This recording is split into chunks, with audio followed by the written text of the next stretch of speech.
help the executive team really understand why SC&I is crucial to the achievement of their business goals. So the business plan, the business outcomes, they are not going to get there in most cases without collaborating with third parties. So create that vision that everybody can align to. So again, you're creating this pull rather than a push, because all that happens with a push, it turns everybody into a teenager that says, I'm going to spend all my time finding a way not to do it. And then, as we said, I think it has to be a business initiative, but put procurement forward as the function that can lead it, that can facilitate it, but it has to have engagement and sponsorship and ownership from the rest of the business. And then really think about the why for partners.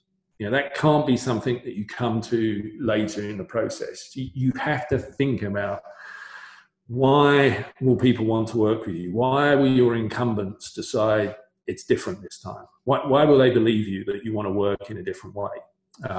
So that takes some thought. In terms of the what, it's just about framing. Going back to those prioritized business outcomes, what matters? Because otherwise you can create a platform, a vehicle for supplier innovation, but you get lots of ideas coming in. People are busy. They can't do everything. They don't deliver outcomes, and you're going to lose advocacy. So really focus on what matters, understand those outcomes, do the segmentation, and then you can focus, deliver wins, and people will see it and they'll want more of it. I think the third one, in terms of the how, is just good old structure. You got to have a very structured approach. Yep. Do the segmentation and prioritization. You've got to have the right behaviors, goals, governance, PMO technology in place to do it. You've got to have aligned scorecards and objectives. Yep. Internally and with the people that you're going to work with. I mean, people do what they get measured on. Yep.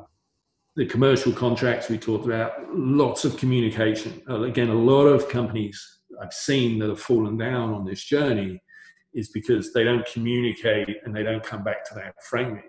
And then I think just a really tactical one, back to startups, is you've got to simplify the onboarding process. For suppliers to come in and work with you, they don't want to have to go through a process that takes 3 weeks and fill in lots and lots of forms, but dealing with somebody in an innovative new capacity, not in production capacity, shouldn't require the same level of onboarding rigor.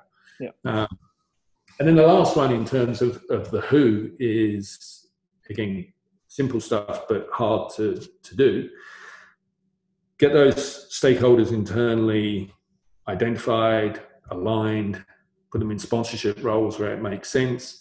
Look at your own internal capabilities. Do you have the right capabilities to do this? Do you need to augment with some external help? Are you going to recruit? How do you develop the internal team? It's a journey. So you can do those things to make it sustainable.